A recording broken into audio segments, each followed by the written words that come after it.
What's up, sons? It's Blind Rod with Savitech once again, and I have yet another mining video. Today we're going to be talking about how to mine Ethereum on Windows 10 for the year 2021. Start the new year off right and start earning some Ethereum with that computer hardware you have laying around. While it's not gaming or in production, you might as well make some money, right? Without further ado, let's get into it. First things first, you're going to want to download Brave. Not really. You can use any Chromium-based browser. This includes Microsoft Edge, Brave, of course, and then, of course, Chrome. Now, here's the thing. Brave is built on the blockchain. You can also earn BAT token while using Brave, and then you can use that token to trade out for some real-world money. Pretty awesome deal there. I highly recommend it, and its privacy tools are great, including options to access Tor straight through the browser and so on and so forth. Anyways, link will be down in the description. Check it out. It does work with all of your Chrome plugins, and the plugin we're going to be taking a look at today is going to be MetaMask. So every miner needs a wallet to store their currency. The reason I recommend MetaMask or mining to MetaMask right now is because once you get a payout, you will essentially want to go ahead and start utilizing the Ethereum that you have to make even more money. You can do this in MetaMask and Uniswap very easily.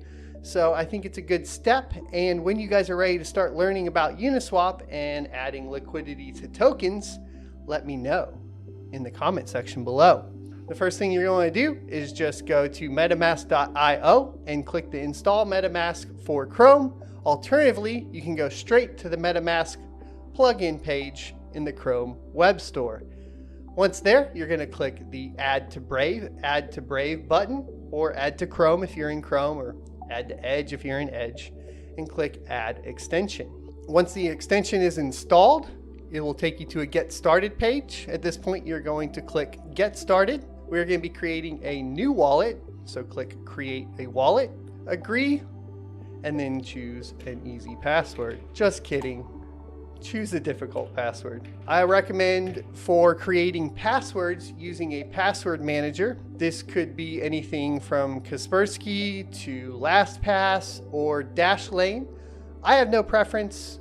I currently use Kaspersky because it's built into my suite. So if you're interested in that, let me know in the comments section below. Once done, you're going to click I have read and agree to the terms of use. One more thing that you could use, which I will show you, is random.org. At random.org, you can scroll down to the password generator, make sure that you have at least 8 characters for MetaMask, and click Get Passwords.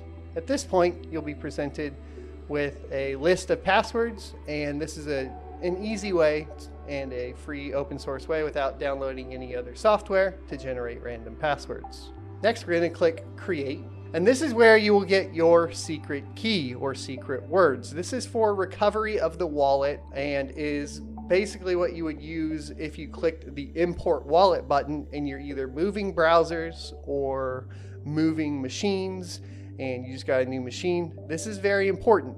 A, you don't want to share this with anybody, and B, you don't want to lose it. Now that makes this pretty difficult. There are plenty of ways to go ahead and secure this information, and we'll go over 3 of them right now. But first, you're going to want to go ahead and Control-C it and put it in a notepad, or what I would recommend also is just writing it down on a piece of paper to continue setup. Now that we have it in a notepad, you need to decide where to keep it. If you want to keep it on the computer, I would recommend using something like an external USB drive that you encrypt with basically the built-in Windows 10 BitLocker option to go ahead and encrypt the information. Another option is using Nord Locker, which has been pretty helpful when moving between machines for me. It is basically an encrypted cloud storage service, and works pretty well. And there's a free option that gives you 3 gigabytes, which is usually enough to store keys, or at least store keys temporarily. For the ultimate security, you really want to write this down and put it in a fireproof safe or somewhere where you wouldn't lose it. And that's because anytime your key is on the internet or touching the internet in any form or fashion, there is always a possibility of getting hacked. One of the things that you will notice with MetaMask that they do here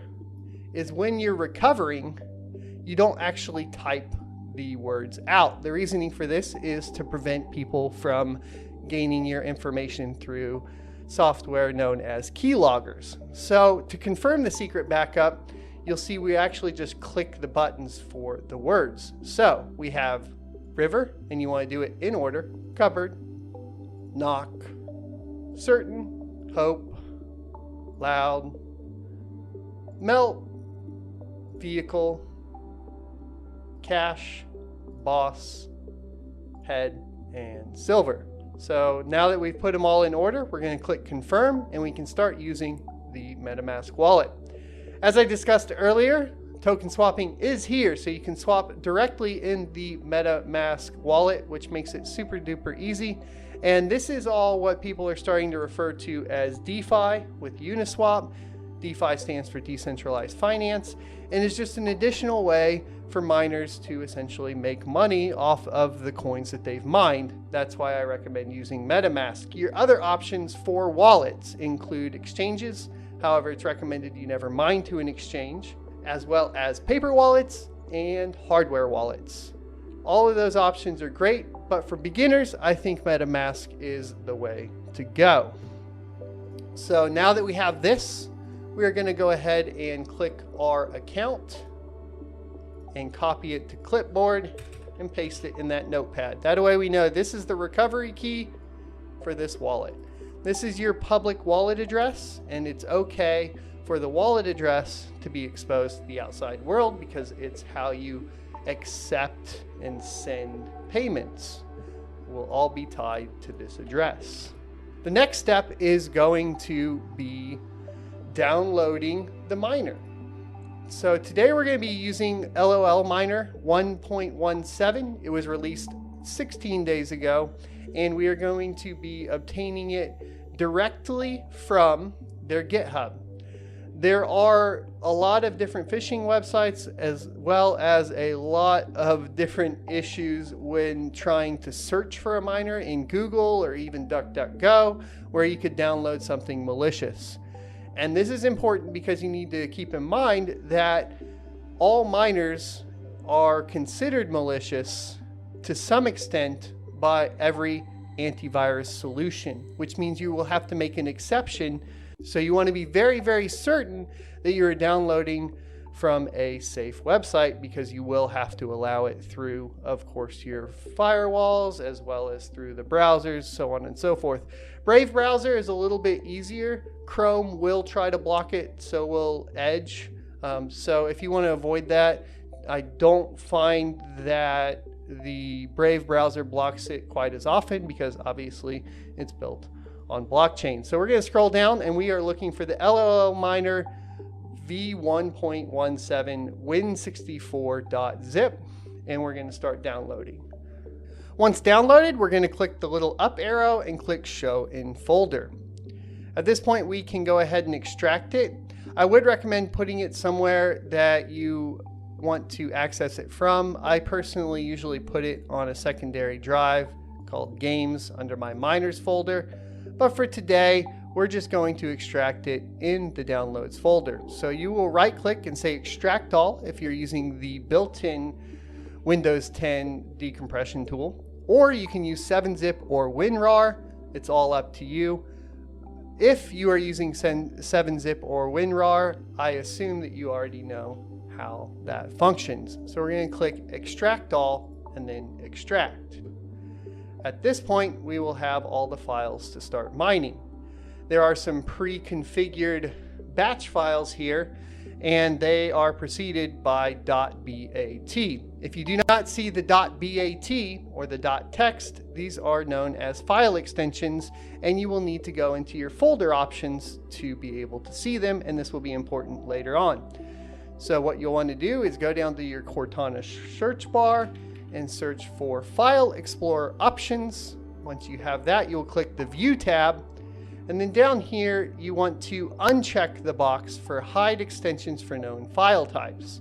Because essentially, if we have it like that, this is probably what it looks like if you haven't already done this before. And yeah, I know. And there's my antivirus. So you see here that we basically have no file extensions. So if we wanted to create our own batch file, it would be a little bit more difficult. This just makes it clear. Uncheck it, click apply, and then you should see all of your file extensions. So now that we have our batch files, we need to go ahead and obtain the rest of the information to configure the files. We'll be doing that by heading over to our favorite mining pool, ethermine.org.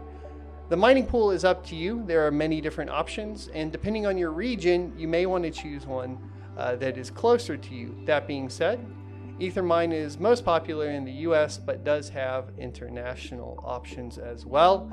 And then, of course, in China, you have things like SparkPool, which would be the next largest one. And we will go over specific pools and maybe do pool reviews later on. If you're interested, let me know once again in the comment section below.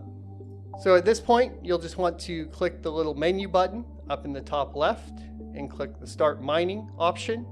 And here is where you are going to find your mining server. They have options for Asia, Europe, US East, US West, and then of course the ports. You have your SSL port, your Stratum ports, and alt Stratum ports right here. We're going to be basically just modifying a pre-configured batch file from the miner that we downloaded. So we're going to go back to our file explorer. We are going to find the one that says mine ETH, and this is something we also need to talk about. Okay, so like I said, this is something we need to talk about. Your performance is going to be better on cards with over 4 gigabytes of video memory when using typically just the standard mine ETH. However, if you have a card that only has 4 gigs of video memory, you're going to want to play with the mine_ETH_4G batch file. Now, I am working on getting a 4 gig card to test with, and unfortunately the one that I thought I had was actually one of those reference RX 580s that you could flash and get the 8 gig version of. So guess what? It did have 8 gigs of VRAM on that particular card, so I don't actually have a true 4 gigabyte card to test with. So for today, we're just going to be going over the standard basic setup for mining with cards with over 4 gigs, and we'll do a how-to later on the rest. You'll want to right-click the batch file and click Edit, and this is where Windows is going to protect your PC. So you'll have to click More Info and click Run Anyway. This is why we spoke about the importance of downloading it from the official GitHub as opposed to other sources, because you are going to have to add an exception to Windows.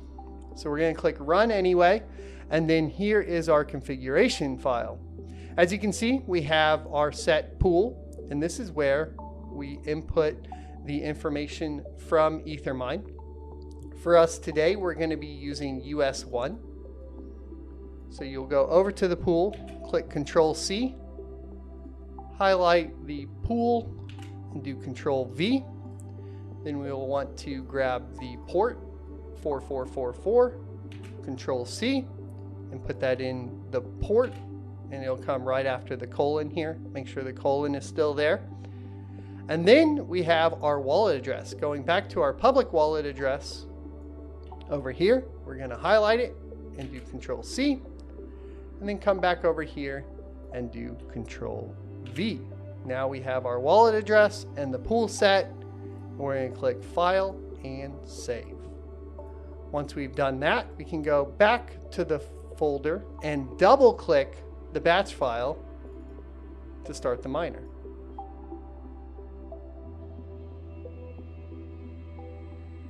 Alrighty, so now we can talk about how to read what's going on the miner.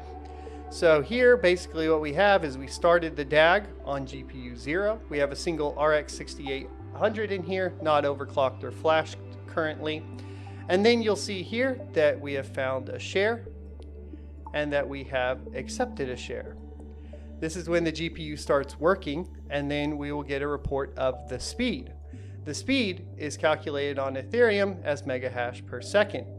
This number will give you an idea of your potential profit. Now we're at 61 megahash a second.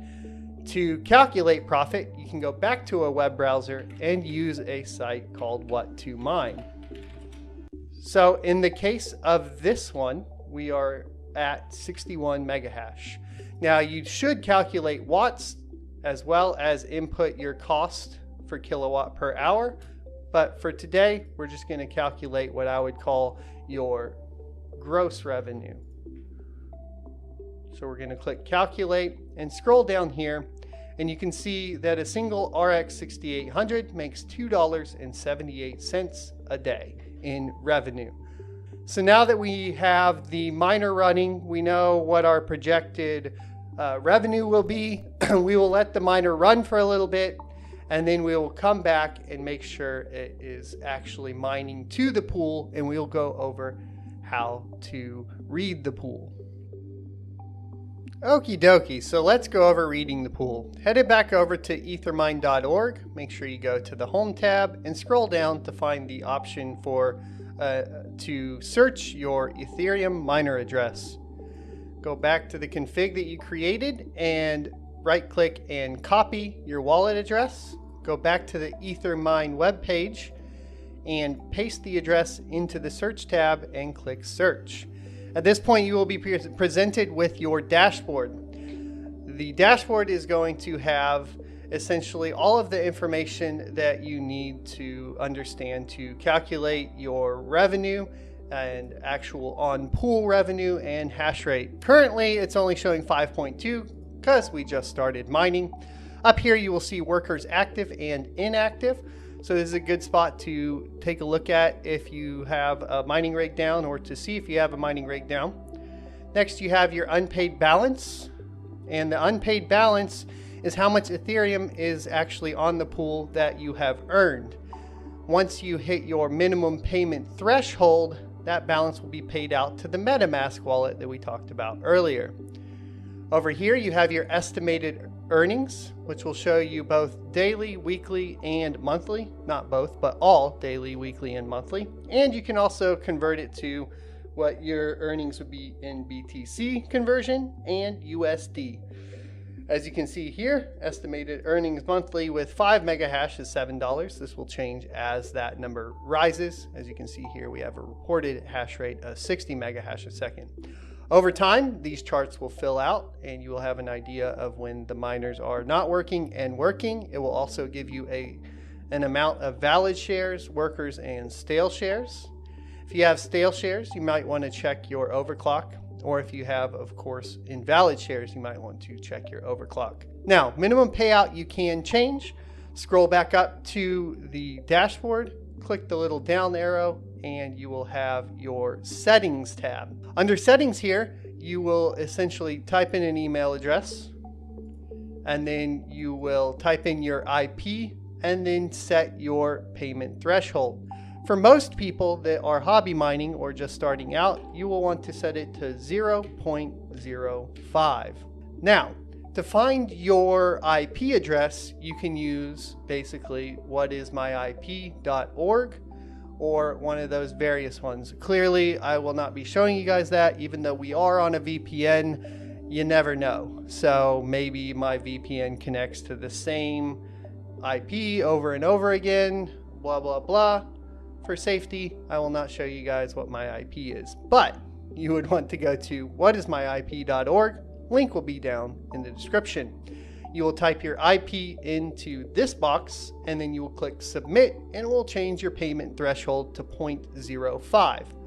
What this means, back on the dashboard, is once your unpaid balance has hit 0.05 ETH, within the next 24 hours, it will pay out to your MetaMask wallet. So for your MetaMask wallet, you can go ahead and pin it to your plugins, and then you will click it, log in, and then you'll have the option to buy, send, or swap. Clearly, you'll want to be sending it out to an exchange or swapping it into another token. What I recommend is swapping it into another token and then using Uniswap to go ahead and add it to liquidity to earn some additional fees. This is not financial advice, it's just what I'm doing. Now, let's talk about actually getting your money out into dirty fiat. Now for fiat, you are going to need to set up something on an exchange. Exchanges that use Ethereum are plentiful. You have options of Coinbase and Binance. One of my favorite, of course, though, is going to be crypto.com. I'll leave a referral link down in the description below for you guys to check out. If you click it, you get an extra $25 for signing up. I get an extra $25 for signing up, all up front. That's how you do it. Crypto.com will allow you to exchange currencies as well as add it to a card. You can get basically a debit card from them, and you can directly add it into the app and just click the top up button, and it's pretty awesome. I highly recommend it, except for one big caveat, and that's that you don't control your private keys. So it actually holds it in kind of a master wallet situation. I wouldn't recommend keeping a majority of your assets in Crypto.com or, of course, even something like Coinbase. Personally, I would feel better with MetaMask, a hardware wallet, or, of course, an offline wallet all the way. So hardware wallet options are things like the Ledger and, of course, Trezor. We can cover those in another video, and let me know in the description below, out of all the videos we've mentioned, which would be most helpful for you. Thanks everybody for watching. I hope this video was helpful. If it was, leave a like, comment, and subscribe down below. And as always, I'll see you next Tuesday.